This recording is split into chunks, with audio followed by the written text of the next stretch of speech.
games change the brain, or can they be used to prevent brain disease or combat it? That's a good question. Um, yeah, so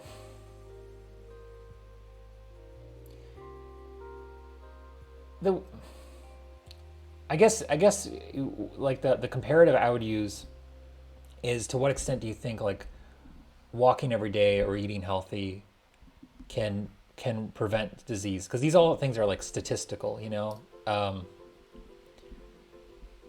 nothing's like a hard vaccine, and even vaccines aren't 100%. And and so all these like behaviors and so like weirdly, like getting educated and working a job is actually protective against dementia. And is it really protective against dementia, or does it shift it back like 5 years? There's debate in the literature about that. It looks like it might shift it back. Shift it back. There might be some. Sorry, give me a second.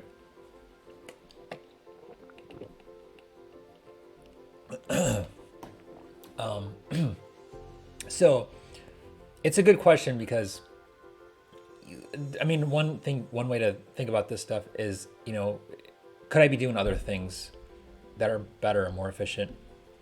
But it also comes down to like what you enjoy. So I think some of this whole brain training stuff is to combat a lot of the negative press that games had.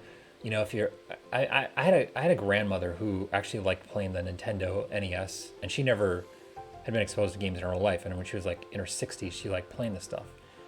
And I think like the medical establishment back then would have been like, I don't know, it's bad for you back in the, whatever 90s or whatever. It's going to cause her to be massively violent, go on a shooting spree or something crazy. I mean, it's always these reactionary pressures, but to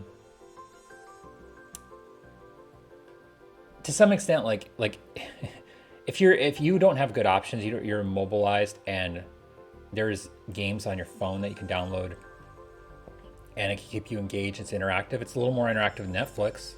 It's probably better. I mean, go ahead and watch Netflix. We may also get some games in there. But if it's like you could be walking around the block instead, you could be a little more active. I would really, if you were like a friend of mine or something, I'd really rather see you do that.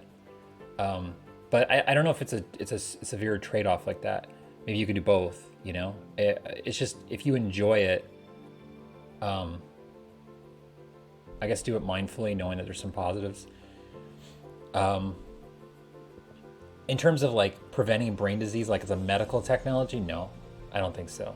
I don't think so. It's like supplements, like maybe you get a little, some single digit percentage boost from doing fish oils or something, but or whatever the supplements you're taking. But and it's not all about disease too. It's about quality of life. I mean, that's a big thing, especially you learn this in medicine. I mean, if you're making yourself miserable, it's funny. I don't know if this study is even valid anymore, but I remember learning this a long time ago when I was young.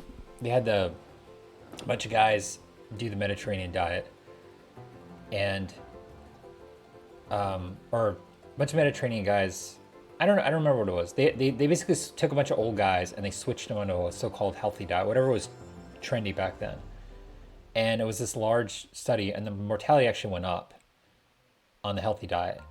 And to some extent, it might have been like the stress of them switching to something they didn't enjoy, switching to something they weren't adapted to. Maybe they could have done the switch easier. Maybe the protocol wasn't good. Maybe this is all just a rationalization that we should all just do whatever we want and enjoy ourselves. But yeah, I'm just saying quality of life is important. And I don't know. If you're talking to people, you're engaged.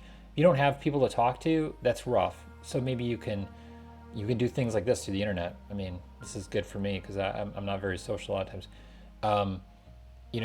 Is talking in person better? Maybe there's probably better things psychologically for that, but this is better than being completely isolated. Is like doing a crossword better than playing games? I don't know. So I don't know. But is it a hard prevent a brain disease? No, no. But does engaging, being physically active, being mentally engaged, does that make you more resilient to things that might suddenly hit you?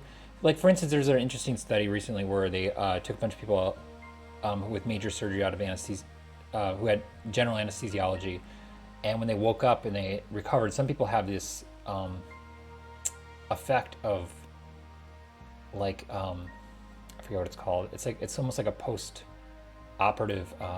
It's not dementia, delirium, and the drugs just hit them really hard. They don't recover that well, and in some cases, maybe they had some like brain disease that wasn't that prevalent, and the shock of that, of being knocked out with drugs and being operated on, sort of pushed them over the edge.